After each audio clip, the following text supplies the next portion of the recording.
Hidup tentang keberanian menentukan pilihan. Aku punya nyali tinggi, tapi kadang tak mampu menguasai diri menentukan pilihan-pilihan yang ada. Hidup itu ibarat perjalanan, ada tantangan, ada suka dan dukanya. Jika terus berjalan, lelahku, lelahmu tak cukup untuk mengarunginya. Tapi aku menikmati, berjuang, dan bertahan di sana. Karena seperti senja, kita tak hidup selamanya.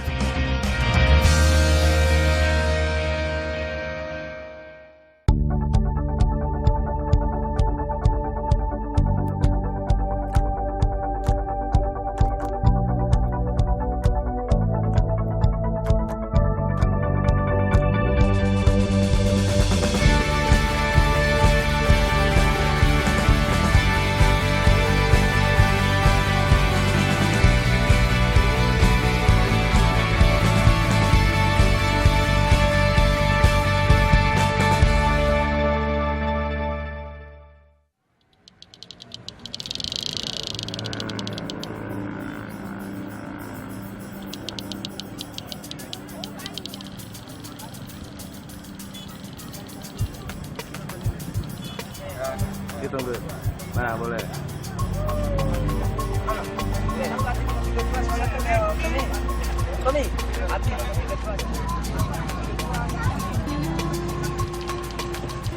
Getaran suara makin terasa seiring gelapnya malam. Terminal darah dalam keriuhan akhir pekan yang lazim. Orang-orang siap berangkat dengan berbagai tujuan sesuai pilihan perjalanan.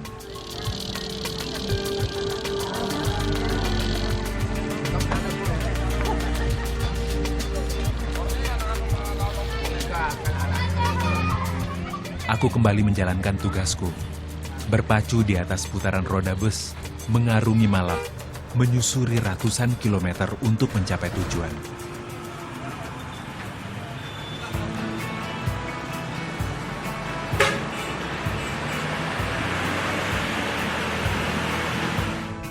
Aku biasa dipanggil Alan, anak jalanan. Nomor 2 kantor apa? Cabang. Tak terhitung berapa kali kulalui lebih 400 km rentang antara Sumbawa Lombok.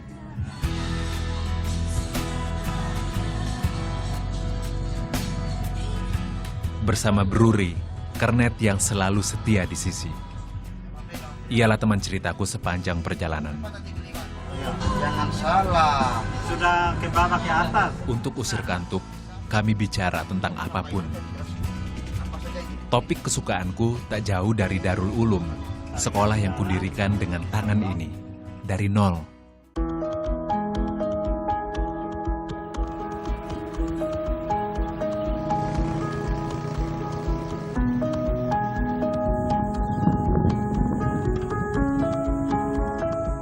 Darul Ulum namanya. Darul berarti gudang dan ulum adalah ilmu, gudang ilmu.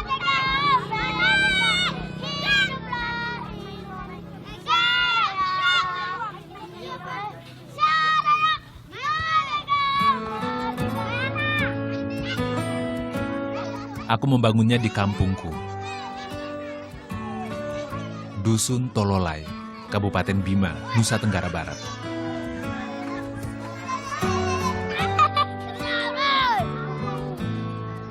Tak jauh dari pusat kecamatan.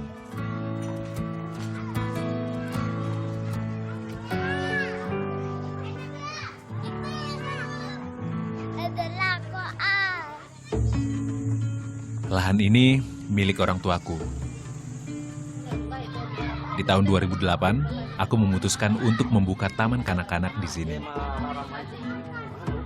Setahun kemudian, kulanjutkan dengan membuka madrasah ibtidaiyah atau setingkat sekolah dasar. Saat ini sudah ada 44 orang siswa yang terdaftar di TK dan 47 orang di MIS. Para siswa tak dipungut biaya sepeser pun, seluruhnya gratis. Pengalaman masa kecilku yang menjadi motivasi utama membangun sekolah di tempat ini. Ada banyak anak-anak di sini yang tidak sekolah. Yang tidak sekolah itu yang saya kumpulkan. Karena anak-anak orang tuanya kadang udah mati, terus bapaknya ke Malaysia, ditinggal sama ibu bapaknya merantau. Saya yang mengumpulkan, biarkan sama-sama kayak saya. Maunya saya anak-anak orang ini harus sama dengan anak orang mampu gitu. Dia mendapatkan ilmu pendidikan yang sama seperti layaknya anak-anak orang mampu. Sedari awal, biaya sekolah ini sepenuhnya hasil tabunganku dari menyetir bus malap. Sebagai sebuah institusi pendidikan, berbagai hak terus kami perjuangkan, terutama dari Dinas Pendidikan. Alhamdulillah, setelah 5 tahun berjuang, baru tahun 2013 lalu kami mendapat subsidi bantuan operasional sekolah. Kami pun tak pernah menyerah untuk mendekati Departemen Agama, meski hingga kini belum mendapat tanggapan. Syukurlah, negeri ini tak pernah kehabisan stok orang baik. Para guru di sini rela dibayar apa adanya. Padahal mereka datang dengan ijazah sarjana. Kalau kita memikirkan gaji itu, nggak bisa kita meneruskan anak itu jadi generasi penerus. Kita di sini, ngajar di sini nggak melihat bagaimana tempatnya, bagaimana sekolahnya, tetapi kita mengajar di sini ingin anak-anak itu menjadi pintar. Kalau dipikir sih, kalau untuk hidup kita kan cuma sementara. Itu untuk amal saya. Itu untuk amal kebaikan saya kalau dipikir dari itu.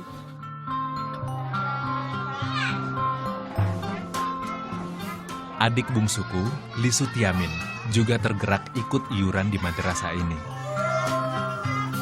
Ia menjadi kepala sekolah bahu-membahu bersama 13 guru honorer lainnya. Karena kami yakin apa yang kami lakukan itu ya bermanfaat untuk mereka. Mereka harus bisa mendapatkan itu semua. Karena anak-anak ini ya harus seperti anak-anak yang lain, harus bisa. Itu prinsip kami, Pak.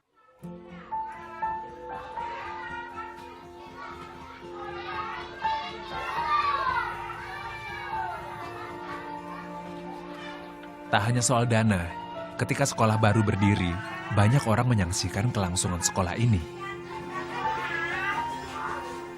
Apalagi duniaku di jalanan. Kan ada banyak yang mengatakan seperti itu, bahkan dipidatokan di depan umum. Kayak gimana, Pak? Bangun sekolah, orang nggak berpendidikan. Tapi saya kan nggak peduli selama aturan dan mekanisme yang ada di negeri ini tidak melarang saya tidak berpedulikan bahasa-bahasa seperti itu. Cuek saya. Kan saya yakin yang di belakang saya ada Tuhan.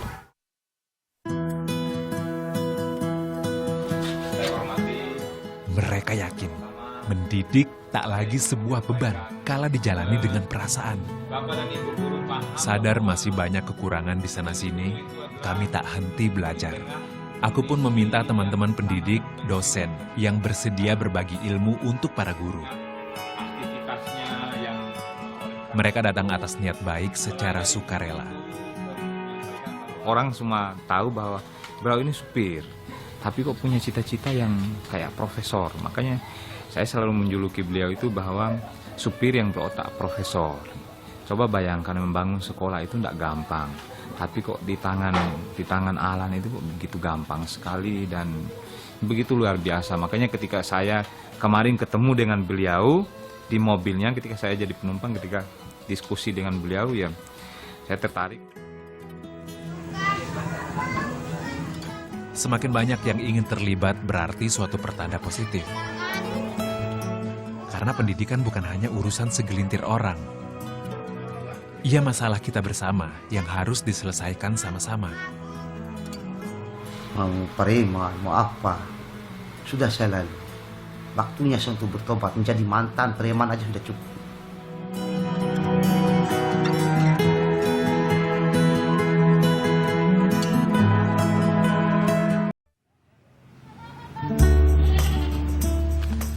Tanah kelahiranku, Kabupaten Bima, dikenal sebagai salah satu lumbung padi di negara ini.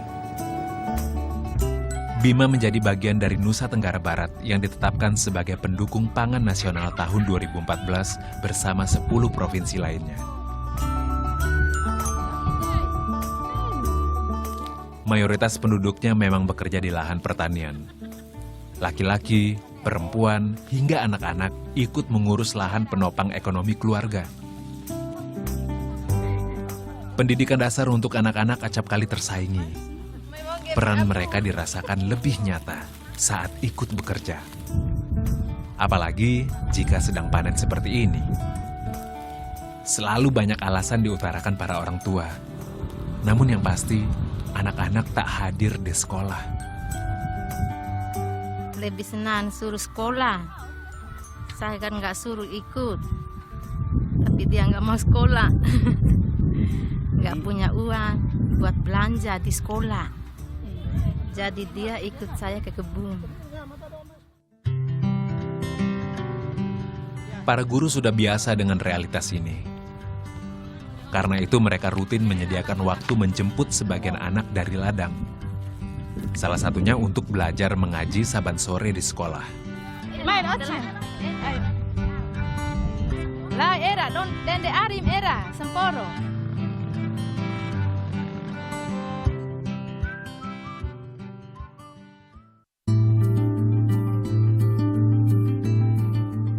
Tiga kali dalam sepekan, para guru mengajarkan anak-anak membaca ayat Al-Quran. Sebisaku, aku juga ikut mengajar jika sedang libur. Aku bukan sedang sok-sokan mengajar ngaji. Sejujurnya, aku pun masih terus belajar soal agama. Tapi siapa yang mau melewatkan ladang pahala?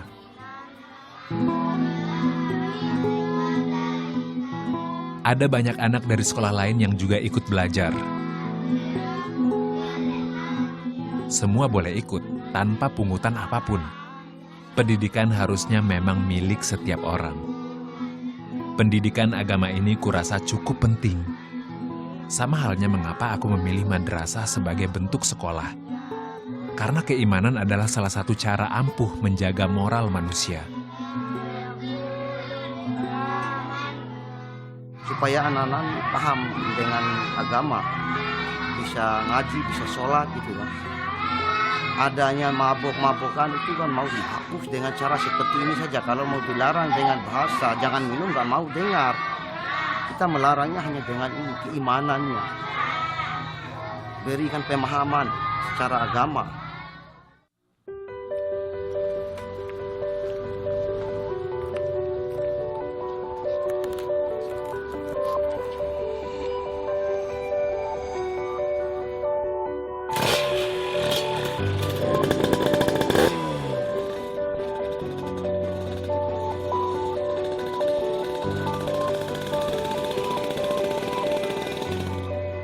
Tempatku menetap berada di kota Bima, sekitar 1 jam dari sekolah yang berada di kampung Tololai. Pulang pergi begini tak pernah kurasa jadi sandungan.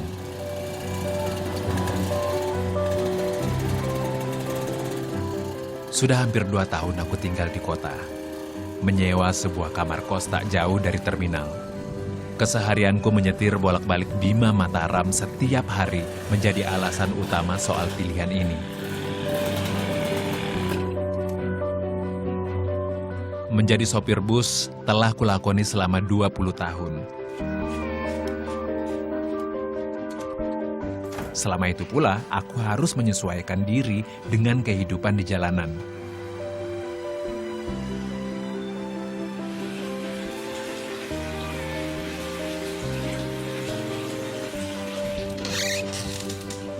Menggunakan nama Alan dan membiarkan rambut memanjang.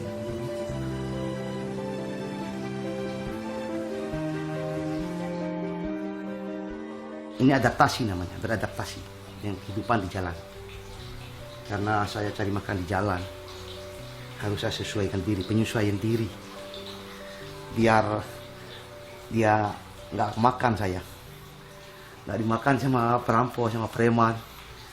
Kalau saya dimakan sama aja lah, jeruk makan jeruk.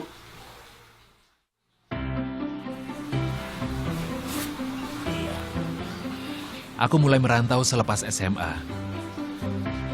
Bermula dari membawa angkot di Tangerang, Banten, perjalananku terus berpindah-pindah. Pernah aku menyopir truk jalur Surabaya Flores, mengemudi bus jurusan Bima Jakarta, hingga kemudian di tahun 2012 mulai setia melintasi Sumbawa Lombok. Aku menikmati pekerjaanku, kebebasan yang kudambah ada di sana. Saya nggak suka diatur. Dan saya akan mentaati aturan. Saya tidak mau diatur, tapi akan mentaati aturan yang ada. Berbagai hiburan sederhana ku nikmati saat istirahat. Nonton televisi atau menyelami dunia maya lewat media sosial. Sopir bus malam jarang punya waktu istirahat berkualitas. Guterres Alan, MSJJ Ambalawi. Apa-apanya MSJJ? MSJJ, Master Sopir Jarak Jauh. Sering pula rasa rindu pada anak membayangi. Aku punya 2 anak dari 2 istri berbeda. Anak pertama, Alda Salsafira, sudah kelas 6 SD. Sedang si bungsu, Melanie, masih 4 tahun dan sedang lucu-lucunya. Foto mereka selalu jadi pelibur rinduku. Kedua pernikahanku telah berakhir dengan perceraian. Mereka berdua tinggal bersama ibunya. Bagiku, inilah lika-liku yang melengkapi perjalanan hidup. Mau preman, mau apa, sudah saya lalu. Waktunya saya untuk bertobat, menjadi mantan preman aja sudah cukup. Mantan anak jalanan. Ya sekarang ya tinggal sholat, berbuat yang baik. Setiap yang berbuat yang baik kan ibadah. Itu aja. Darul Ulum kuanggap sebagai jalan baru. Membangun sekolah berarti menyiapkan masa depan, dunia dan akhirat. 2 yang saya inginkan dalam hidup saya dulu, cita-cita, ingin jadi tentara. 1, kalau gagal tentara, saya harus jadi supir karena itu pekerjaannya enak, nggak ada yang mengatur. Mimpi saya kan sudah tercapai, apalagi. Anak-anak sini sholat, nggak tahu apa-apa, nggak tahu apalagi bekerja. Harus saya dirikan sekolah supaya saya bisa mengarahkan manusia ini.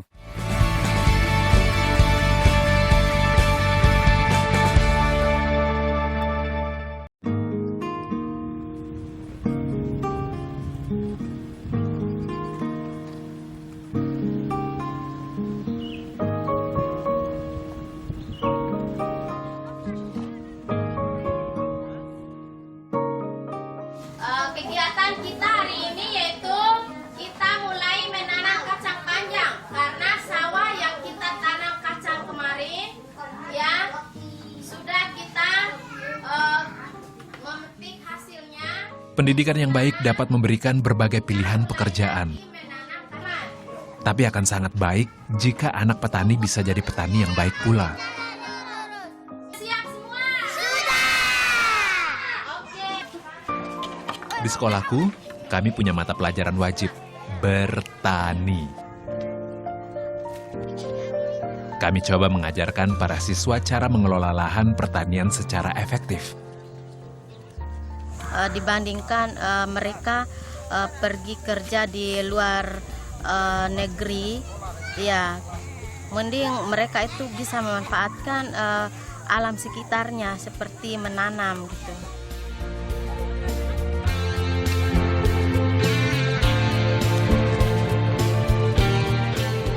Mereka ini anak-anak tani. Pergi ke ladang bersama orang tua sudah jadi makanan sehari-hari. Tinggal kita yang mengarahkannya, agar potensi itu terus tumbuh.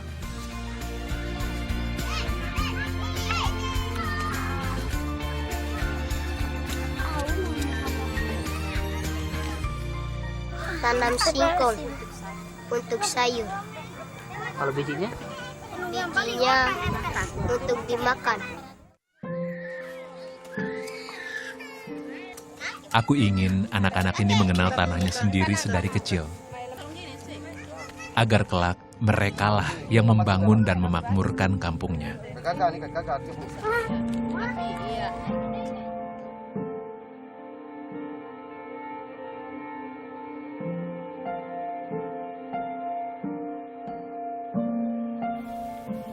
Aku pun juga bertani.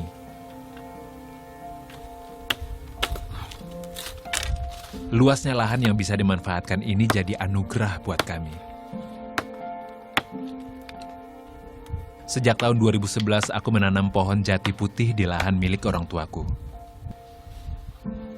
Total ada 7.000 pohon di tanah seluas 6 hektar ini. Tidak seharusnya sekolah itu menjadi seorang pegawai negeri. Di sekolah itu saya suruh belajar menanam. Kayak sayur-sayuran tadi itu untuk menunjang hari-harinya apabila dia tidak menjadi seorang pegawai negeri. Aku membeli bibitnya dengan cara mencicil. Saat itu harganya masih Rp500 per pohon. Jika tak ada hambatan, kuhitung-hitung 5 tahun lagi jati ini bisa dipanen. Harganya menjadi Rp1 juta per pohon.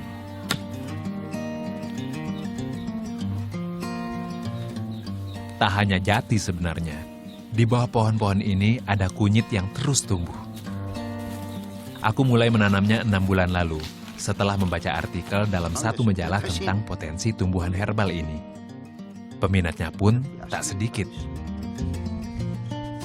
Tanah seisinya inilah yang menjadi aset masa depan Darul Ulum. Jelas, aku ingin sekolah itu terus berkembang. Cara ini salah satu yang kuyakini sebagai solusi. Kedepannya itu saya berpikirnya tanam-tanam. Kan untuk sementara waktu ini sekadar 5-6 tahun lagi masih kuat saya bawa mobil. Nanti kalau sudah nggak bawa mobil saya udah nggak kuat. Ya inilah penunjangnya Darul Ulum. Peran negara jelas kita butuhkan. Bukan hanya perkara bantuan, tapi soal hak anak-anak untuk mendapatkan pendidikan yang layak. Tapi untuk itu, kita memang harus bersabar. Sedangkan perhatian yang dalam bentuk fisik, tentu kita berurutkan pada prioritas. Dan juga kita sesuaikan dengan data yang masuk. Ya, biasanya data itu kita ranking. Angka partisipasi siswa dan jarak antar sekolah menjadi dasar prioritas pemerintah. Selain Madrasah Darul Ulum, memang sudah ada satu SD negeri yang berdiri di Dusun Tololai. Tapi masyarakat juga butuh alternatif yang lain. Ada sekolah, tapi selama ini belum ada perubahan generasi. Generasi ini selalu tidak ada menciptakan pekerjaan baru di sini. Malahan anak-anak sini sholat nggak tahu, apa-apa nggak tahu, apalagi bekerja. Nah, makanya saya lahir pikiran saya, harus saya dirikan sekolah supaya saya bisa mengarahkan manusia ini. Tak mudah memang, tapi aku semakin meyakini siapapun bisa melakukan hal-hal besar asal punya niat tulus dan mau bekerja keras. Saya tidak terlalu banyak proses, memulai aja. Apapun yang terjadi di tengah perjalanan saya nanti itu adalah tantangan buat saya. Mampu nggak saya melewati tantangan itu? Saya belum berpikir kemana ini, baru belum ada setengah perjalanan. Aku ingin sekolah ini terus membesar. Alumni pertama akan terlahir tahun depan.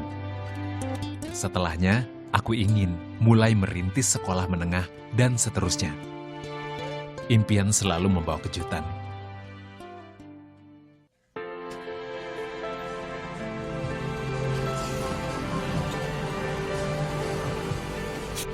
Hari kembali terang, pertanda perjalanan akan segera berakhir. Setelah 11 jam di jalanan, kami telah jauh meninggalkan Bima dan sebentar lagi mencapai Mataram.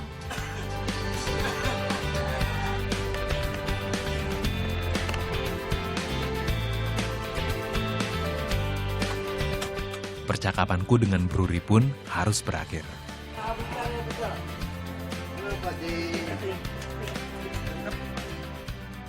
Kebahagiaan itu menikmati hasil dari karya saya. Melihat aja orang-orang yang saya bina itu menjadi orang sukses sudah luar biasa untuk saya. Itu adalah satu kenikmatan tersendiri untuk saya. Hidup itu ibarat perjalanan, ada tantangan, ada suka dan dukanya. dan perjalanan akan terus berlanjut. Pilihan ada pada kita. Melewatinya dengan hampa, atau lakukan sesuatu yang bernilai dari tiap kilometernya. Aku sendiri pilih lewati dengan bahagia.